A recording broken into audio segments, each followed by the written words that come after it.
Being a slave of fear is the worst type of slavery. George Bernard Shaw. George Bernard शॉले भन्नुभएको यो उक्ति coat कि डर नै सबभन्दा दासत्वको निकृष्ट अवस्था हो. जो व्यक्ति डराएका हुन्छन् ऊ भन्दा तल्लो स्तरको दासत्व अर्को कुनै पनि व्यक्तिमा पाइँदैन. आज हामी दासत्व बारेमा कुरा गर्दै गर्दा हाम्रो कमजोरी जसको बलमा बलशाली व्यक्तित्वले एउटा कमजोर व्यक्तित्वमाथि जुन आफ्नो प्रभुत्व जमाउँछ र त्यहाँनिर दासत्व उत्पन्न हुन्छ, त्यो कमजोरी के हुन् त? पहिलो कमजोरी हामी आर्थिक कमजोरीलाई भन्न सक्छौं कि यदि हाम्रो अर्थ कमजोर भयो भने हामी दास बन्छौं. त्यस्तै शारीरिक कमजोरी छ, हामी शरीरले कमजोर भयो भने पनि हामी दास बन्छौं. तर त्यो भन्दा पनि भयावह यदि हामी मानसिक रूपमा कमजोर भयौं भने हामी दास बन्दछौं. आर्थिक दास, शारीरिक दास, जसलाई कि हामी शक्तिको पनि दास भन्न सक्छौं. त्यो भन्दा पनि निकृष्ट दास मानसिक दास, जहाँनिर डरले घर जमाउँछ. यस्तो अवस्थामा बडे बडे ठूला ठूला साहसी मानिसहरू पनि त्यहीको त्यही हावा खान्छन्. हामी उदाहरणको लागि एउटा सामान्य स्थितिलाई लियौं. कसैसँग पैसा भएन भने उसले कति कम बजेटमा हुन्छ आफ्नो काम चलाउने प्रयास गर्छ. शक्ति भएन भने ठिकै छ, आफ्नो मोबिलिटी एक्टिभिटीलाई कम गर्छ. तर डरले अत्यायो भने मानिस केसम्म गर्छ. र मानिस जे पनि गर्छ यहाँ संसारमा किन गर्छ भन्दाखेरि त्यसको दुईटा रिजन छन्. पहिलो रिजन, हामीलाई दुःख चाहिँदैन. दोस्रो रिजन, हामीलाई सुख चाहिन्छ. हामी दुःखबाट टाढा र सुखको नजिक जान चाहन्छौं, त्यसैले हामी जे पनि संसारमा गर्छौं. अब अहिलेको अवस्थामा हामीले हाम्रो जुन जीवन बाँचिराखेका छौं र कुनै पनि बेलामा हामी बाँचेका छौं, त्यसको जुन गेम प्लान, जुन त्यसको सो भनौं हामी, वा त्यसलाई हामी अझ हाम्रो दिनचर्या भन्न सक्छौं. हामी यो कसरी चल्छ, यो चलाउने सिस्टम के हो? अघि भर्खर हामीले बुझ्यौं कि हामी पीडाबाट टाढा हुन खोज्छौं र यो सुख जुन छ नि त्यसको नजिक हुन खोज्छौं. तर हाम्रो दिमाग जसले हामीलाई चलाउँछ, हाम्रो शरीर जसको पूरा कमान्ड हाम्रो टाउकोमा हुन्छ, हाम्रो दिमागमा हुन्छ, त्यो दिमागको दुईटा लेभल छ. हेर्नुस्, एउटालाई हामी कन्सियस लेभल भन्छौं, जुन कन्सियस लेभलमा हाम्रो इन्फर्मेसनहरू सेभ हुन्छ र त्यो इन्फर्मेसनहरूलाई हामीले हाम्रो सुविधा अनुसार वा आवश्यकता अनुसार प्रयोग गर्छौं. अर्को हुन्छ सबकन्सियस माइन्ड, जुन माइन्ड हाम्रो ह्याबिटलाई सेप दिन्छ. यदि कुनै बानी हामीमा परेको छ भने त्यसको कारण हाम्रो सबकन्सियस माइन्ड हुन्छ. कन्सियस माइन्डले हामीलाई नलेज दिन्छ, and knowledge is not power. हामीले धेरैचोटि यो कुरा सुनेका छौँ। सानो सानो हुँदा हामी देख्थ्यौँ नलेज इज पावर लेखिएको जहाँ त्यहीँ। यदि त्यो हुँदो हो भने त हामीसँग नलेज हुँदाहुँदै पनि कि मैले घाँटी रेटे भने, मैले मेरो घाँटी काटेँ भने, या मैले कुनै त्यस्तो हरकत गरेँ भने त्यसले म लगायत मेरा वरिपरिका मानिसहरूलाई कति दुःख हुन सक्छ, मेरो जीवन के हुन सक्छ, मैले चुरोट खाएँ भने मेरो शरीरलाई के हुन सक्छ, मैले कुनै नराम्रा काम गरेँ भने त्यसको असर के हुन सक्छ। त्यो नलेज नभएरै मानिसले खराब काम गरेका हुन्छन् त? हुँदैन। तर नलेज हुँदाहुँदै पनि मानिस खराब काम किन गर्न पुग्छन् त? किनभने knowledge is not power, your habit is power. What kind habit you have. Habit कसरी बन्छ? ह्याबिट हाम्रो दिमागलाई ट्रेनिङ गरेर बन्छ। हाम्रो बानी जे हुन्छ नि, हामी चल्ने भनेको त्यसै अनुसार हो। यदि कसैले मलाई, तपाईलाई वा कसैलाई पनि भूतको कथा पटक पटक बिहान बेलुका दिउँसो जतिखेर हुन्छ सुनाएको सुनाइ गर्यो भने, हरर मुभी देखाएको देखाइ गर्यो भने हामी कति तर्सिन्छौँ, कति भयभीत हुन्छौँ भन्ने कुरा हामी कल्पना पनि गर्न सक्दैनौँ। एकचोटि मुभी, हरर मुभी जब तपाईँ हेरेर उठ्नुहुन्छ, राति तपाईलाई वासरुमसम्म जान प्रब्लम हुन्छ भने यो हरर मुभी तपाईलाई दिनदिनै छिनछिनै 3 महिनासम्म 4 महिनासम्म देखाइयो भने के हुन्छ? हाम्रो ब्रेनलाई कन्डिसन गर्नको लागि 3 वटा तरिका, साइन्सबाट प्रमाणित तरिका छ अहिले। त्यसमा पहिलो तरिका हो कि हामी दिमागलाई सम्मोहन अवस्थामा लगेर त्यसका जति पनि इन्फर्मेसनहरू छ त्यसलाई इरेज गरेर नयाँ इन्फर्मेसनहरू त्यहाँनिर हाल्ने, जसलाई कि हिप्नोसिस पनि भन्छन्। क्लिनिकल हिप्नोसिस अर्थात् सम्मोहन विधिबाट, जसलाई हामी गाउँघरको भाषामा जादु टोना भनेर भन्छौँ। के जादु गरिदियो, के टोना गरिदियो कि यसले केही पनि कुरा मानिराखेको छैन, सुनिराखेको छैन भनेर हामी कहिलेकाहीँ भन्छौँ। त्यसपछि दोस्रो नम्बरमा हाम्रो मेडिटेसन, जुन कि बुद्धको तरिका हो, ध्यान गरेर हामी दिमागलाई कन्ट्रोलमा ल्याउन सक्छौँ र दिमागलाई त्यसपछि हामीले अवेरनेसको मार्फत कि यो अवस्था जुन छ किन छ र यो किन हुन लाग्यो, किन हुँदैछ, त्यहाँनिर रियाक्सन भन्दा पनि अगाडि हामी विजडमलाई पठाएर कन्ट्रोल गर्न सक्छौँ। यो दुईटै अवस्था अलिकति कम्प्लिकेटेड अवस्था धेरैको लागि हुन सक्छ। त्यसैले तेस्रो तरिका पनि छ र त्यो तेस्रो तरिका हो रिपिटेसन। यदि हामी कुनै कुरालाई रिपिट गरिराख्यौँ भने, दोहोऱ्याइ गर्यौँ भने, आज हामी जतिसुकै खराब पर्फर्मेन्स गरे पनि केही समयपछि त्यो कार्यमा हाम्रो पर्फर्मेन्स बेटर भएर जान्छ। त्यसैले हामी भन्छौँ रिपिटेसनले पर्फेक्सन ल्याउँछ। प्र्याक्टिस मेक्स म्यान पर्फेक्ट भनेर। अब यहाँनिर प्र्याक्टिस यदि राइट छ भने पर्फेक्ट हुन्छ, प्र्याक्टिस यदि रङ छ भने इम्पर्फेक्ट हुन्छ।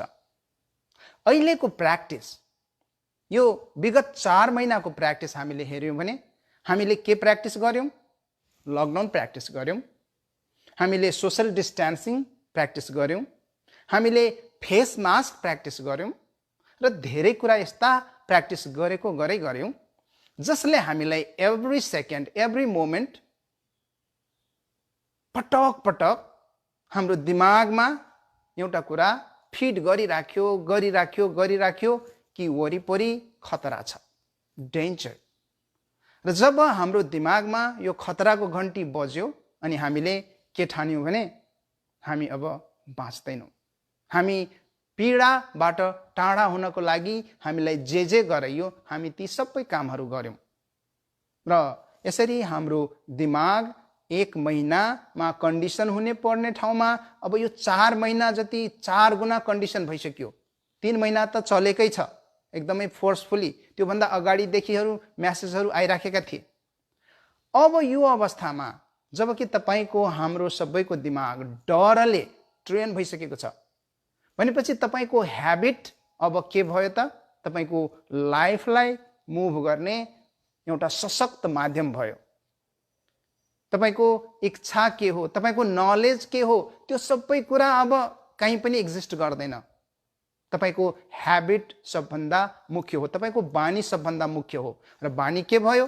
तर्सिने बानी, डराउने बानी।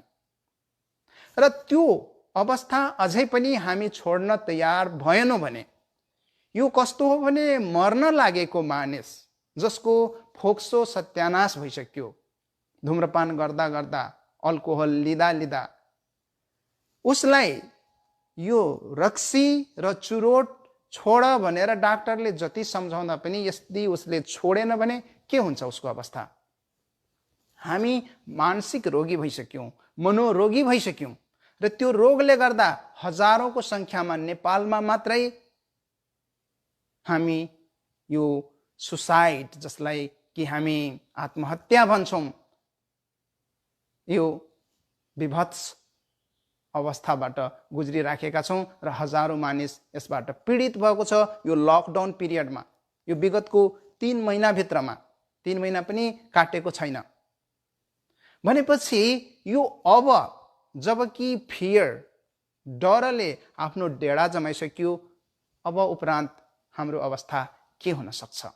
र यो फियर जुन डर छ यसलाई नहटाइकन हामी के यो अवस्थाबाट बाहिर जान सक्छौँ? हामीसँग अहिले डर छ, हेर्नुस् कुन कुन डर छ? यो मानसिक त भयो नै, यो कमजोरी अहिले जुन आयो त्यो छ नै। मेन्टली हामी सिक छौँ, रोगी छौँ। त्यहाँभन्दा हामीसँग आर्थिक फियर छ, जुन फाइनेन्सियल फियर कि भोलि के हुन्छ, हामी कहाँबाट खान्छौँ, मेरो परिवार कसरी चल्छ, मेरो घर खेत छ, छोराछोरी छ, कसरी जोगिन्छ, अहिले पढाइको मोडेल चेन्ज हुँदैछ, छोराछोरीले कसरी पढ्न सक्छन्, उनीहरूको फोनको लागि डेटा युज गर्नुपर्छ, के छ, त्यसको लागि पैसा चाहिन्छ, भएन भने क्लासमा जान सक्ने अवस्था छैन। यी सब कुराहरू पनि हामीलाई पीर दिइराखेको छ। यो सबै फियरै फियर, चारैतिर फियर। यो फियरबाट निस्किनको लागि हामी के गर्न सक्छौँ त? किनभने यी सबै फियरले तपाईँ हामीलाई अझ तल तल तल तल पार्दै सिद्ध्याउने बाटोमा लाँदैछ। र जब हामी सिद्धिन्छौँ डेफिनेटली हाम्रो लागि त्यो राम्रो हुने छैन, तर कसै न कसैको लागि त्यो अवस्था राम्रो हुन्छ। जब पडोसीले घर सर्छ, छोडेर जान्छ, अनि हलुङ्गो खुकुलो कसलाई हुन्छ? त्यहाँ बस्ने मानिसलाई हुन्छ। यो अवस्था अहिलेको सत्यताबाट धेरै पर नभएर एकदमै नजिक भएकोले यसलाई पटक पटक हामीले छलफल गर्ने, यहाँहरू समक्ष ल्याएर राख्ने कोसिस गरिराखेका छौँ। अहिलेको अवस्थामा जुन कन्डिसनिङ हामीलाई हुँदैछ, हेर्नुहोस्, त्यो कन्डिसनिङमा सोशल डिस्टेन्सिङ यथावत छ, लकडाउन पनि यथावत छ धेरै ठाउँमा विभिन्न रूपमा। त्यो भन्दा पनि जुन यो मास्क छ कि नाकमा झुन्ड्याएर हामी गौरवका साथ हिँड्छौँ, मेरो मास्क यति रुपैयाँको, कसैले भन्छन् कि मेरो मास्क यस्तो, मेरो मास्क उस्तो, त्यो मास्कले कति सेफ्टी दिन्छ भन्ने कुरा यदि हामीलाई मास्कमा भएको जुन प्वाल हुन्छ नि, सानो प्वाल, त्यसको साइज यदि हामीलाई थाहा छ भने हामी सजिलै अड्कल लगाउन सक्छौँ। एउटा भाइरस जसको डरले हामी यो मास्कलाई नाकमा झुन्ड्याएर हिँड्छौँ, त्यो भाइरसको साइज 100 न्यानोमिटर, 120 देखि 120 न्यानोमिटरको भनेर साइन्टिस्टहरूले अहिलेसम्म भन्दैछन्। त्यस्तै हाम्रो फेस मास्क, जुन हामी फेस मास्क लगाउँछौँ, त्यसमा भएको प्वालको जुन जहाँबाट हामी श्वास लिन्छौँ, हावा तान्छौँ, त्यो प्वालको साइज 6 देखि 7 लाख न्यानोमिटर हुन्छ। यदि यो सत्य हो भने एकचोटिमा 5000 भन्दा बढीको हाराहारीमा भाइरस भित्र बाहिर गर्न सक्छ। अब यसले कति बचाउँछ, कति जोगाउँछ? सायद त्यही भएर होला, यही कुरा जानेर होला तपाईँ यदि WHO का कुनै पनि ठुला ठुला पदाधिकारीहरूले भाषण गरेको उनीहरूको ठुलो एउटा ब्रिफिङ हुन्छ कोभिड-19 को बारेमा, उनीहरू पटक पटक आएर सार्वजनिक रूपमा आफ्ना अभिव्यक्तिहरू दिइराखेका हुन्छन्, तिनीहरूको नाकमा कहिले तपाईँ फेस मास्क झुन्डेको देख्नु भएको छ? छैन। किनभने उनीहरूलाई थाहा छ, उनीहरू विश्व स्वास्थ्य संगठन हो। उनीहरूलाई थाहा छ कि यो मास्कको कुनै काम छैन, यसलाई मैले नाकमा राखेँ भने यसले मलाई दिने पीडा हो र त्यो भन्दा पनि मेरो ब्रेनमा कि वरिपरि डेन्जर छ, र जब वरिपरि तपाईको डेन्जर छ भने त्यसले तपाईलाई स्ट्रेस दिन्छ। जब तपाईलाई स्ट्रेस दिन्छ, स्ट्रेसले तपाईलाई स्ट्रेस हार्मोन कार्टिसोल तपाईको ब्लडमा उत्पन्न गर्छ, जुन विष हो। त्यो विष तपाईको शरीरमा गएपछि तपाईको इम्युन सिस्टमलाई ब्लक गर्छ।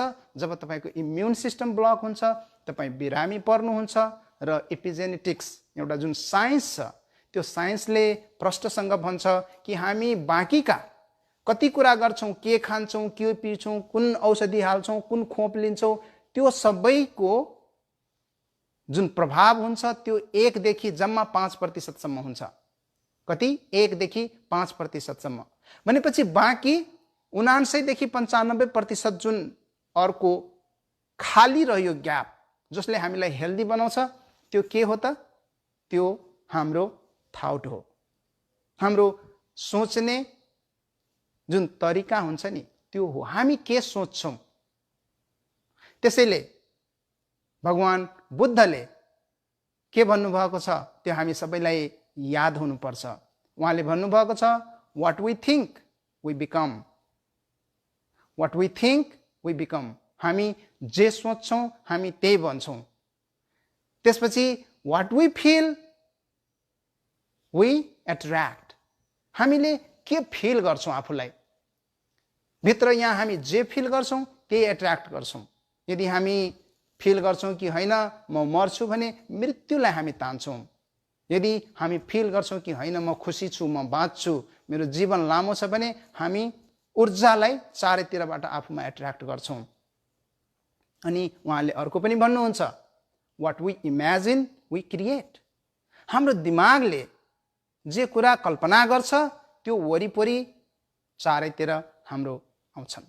त्यसैले मानिसहरू जब मानसिक रूपमा रोगी हुन्छ र उसलाई भूत देखिन थाल्छ, कहीँनिर भने चारैतिर उसले आँखा खोल्दाखेरि उसले भूत देखिराखेको हुन्छ, यता पनि भूत उता पनि भूत, तर त्यही बसेको मानिसले खै छैन भूत भनेर भन्छन्, तर ती मानिसले मेरो वरिपरि भूतै भूत छ भनेर भन्नुहुन्छ। यी सब कुराले के एउटा कुरा प्रष्ट गर्छ भने हामी जुन षड्यन्त्रको शिकार भएका छौं आज, त्यसबाट तपाई हामी कसरी निस्किन सक्छौं त्यो हाम्रो चुनौती हो। तपाईहरु मध्ये कतिलाई कति छुन्छ यो कुराले, तर मलाई सारै नै छोएको भएर म निरन्तर तपाईहरुको माझ आएको छु। र यसले धेरै जनालाई जुन डर छ, जुन त्रास छ त्यहाँबाट बाहिर निकालेको छ। मलाई खुसी लाग्छ जब तपाईहरु आफ्ना कमेन्टहरु, आफ्ना जुन रियाक्सनहरु दिएर आफूलाई निकै नै लाभ भएको कुराहरु गर्नुहुन्छन्। त्यतिखेर म आफूलाई यो मेरो जुन प्रयास छ त्यसलाई अलिकति भए पनि सार्थक ठान्छु। अहिले नत्र भने टाइम पास गर्नको लागि धेरै जना साथीहरु आउनुहुन्छन्, उहाँहरु आएर आफ्ना कुराहरु राखेर जान्छन्, जसलाई हामी सुनेर एकैछिन भुल्छौं, टाइम पास गर्छौं। कोही डराउने कुराहरु राखेर जान्छन्, कोही हँसाउने कुरा राखेर जान्छन्। तर जीवनलाई यदि हामीले राम्रोसँग चलाउनु छ भने हामीलाई के कुरा थाहा हुनुपर्छ भन्दा पनि हामी के कुरा गर्दैछौं।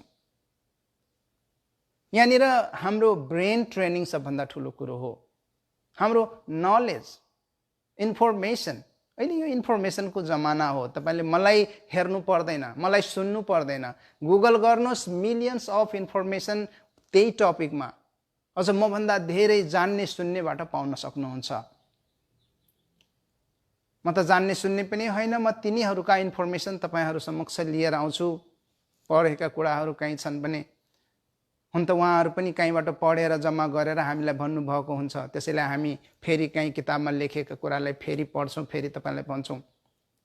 यी सब भन्दै गर्दाखेरि एउटा कुरा तपाईँ हामीले अब बुझ्नै पर्ने के छ भने हामीले आफ्नो ह्याबिट बिल्डिङमा काम गर्नुपर्छ।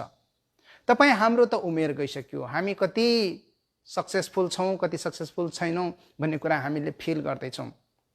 हामीले हाम्रा कलिला बालक तिनीहरूको भविष्य केमा आधारित छ भने तिनीहरूले आज जे कुरा सिक्छ वा सुन्छ वा गर्छ त्यसमा होइन कि उनीहरूको बानी के छ, उनीहरूको ह्याबिट कस्तो छ र उनीहरूको ह्याबिटलाई कसरी हामी बेटर गर्न सक्छौँ। यो मेरो आफ्नो सब्जेक्ट पर्सनल डेभलपमेन्ट,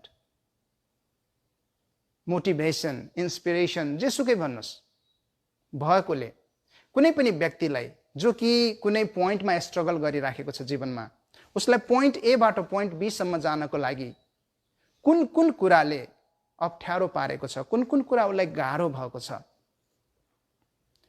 त्यहीनिर जो समस्यामा हुन्छ उसले त्यहाँ सोलुसन देखिराखेको हुँदैन भने एउटा जानेको बुझेको जसलाई त्यो बाटो थाहा छ, त्यो बाटोमा अलरेडी ऊ गइसकेको छ, हिँडिसकेको छ, उसलाई ती सब कुराहरू थाहा हुन्छ र त्यो मानिसले भन्न सक्छ कि अगाडि तिमी गयौ भने खाल्डो आउँछ, खाल्डो पछि एउटा बम्प आउँछ, बम्प पछि टर्निङ छ, यो टर्निङमा यस्तो शार्प टर्निङ छ कि तिमी अलिकति केयरफुल भएन भने तिमी एक्सिडेन्ट गर्न सक्छ। यी सब कुरा बताउन सक्ने हैसियत क्षमता कोही न कोही मानिसमा हुन्छ। त्यो सबलाई हामी के भन्छौँ भने एउटा विज्ञान भन्छौँ, एउटा साइन्स भन्छौँ र त्यो विज्ञान त्यो साइन्सलाई हामीले जीवनमा उतार्न भन्दा पनि त्यसलाई ह्याबिटमा जबसम्म हामी ल्याउँदैन, किनभने एकचोटि तपाईले राम्रो गर्दैमा त्यो राम्रो कहलिँदैन। तपाईलाई राम्रो गर्नको लागि प्रत्येक दिन राम्रो गर्छ, प्रत्येक क्षण राम्रो गर्नुपर्छ। तपाईको सास भनेको एकचोटि तपाईँ लामो सास तान्नुहोस्, बेसकन राम्रो गर्नुहोस् भनेर मैले सिकाएर केही हुँदैन। तपाईको ह्याबिट के हो? तपाईको राम्रो सास तान्ने बानी हो, राम्रो काम गर्ने बानी हो कि एकैछिन मेरा कुरा सुनेर राम्रा राम्रा कुराहरू गर्ने त्यसपछि फेरि जस्तो छ त्यस्तै गर्ने बानी छ भने त्यो कुनै पनि मिनिङ राख्दैन। मेरो तपाईहरुसँग आग्रह छ, हामी यो कुरामा आज सचेत, सजग र दूरदर्शी बनौं। हाम्रा बालकलाई, हामी आफैलाई र हाम्रा जति पनि समाजका, हाम्रो देशका र विश्वका जो छन् जसलाई यसको आवश्यकता छ, हामी सबैलाई छ, तिनीहरूको ह्याबिट बिल्डिङमा हामी जोड दिउँ। बानी नै सबै थोक हो, ह्याबिट इज एभ्रिथिङ। कोही पनि राम्रो नराम्रो उसको बानीको आधारमा मूल्याङ्कन गरिन्छ। त्यसैले हामी हाम्रो बानी बनाउनको लागि के गर्नुपर्छ? हाम्रो सबकन्सियस माइन्डलाई ट्रेन गर्नुपर्छ र यसमा हामी चुक्यौं भने हामी केही पनि गर्न सफल हुन सक्दैनौं। हामी जीवनमा राम्रो गर्न सक्छौं यदि हामी जीवनलाई एउटा राम्रो बानी अन्तर्गत बाँध्न सक्यौं भने। डिसिप्लिन ह्याबिट्स भयो भने डिसिप्लिन लाइफ हुन्छ र त्यो डिसिप्लिन लाइफलाई नै हामीले सफलता, सक्सेस जे पनि भन्छौं, जसलाई हामी सबैले मन पराउने गर्छौं।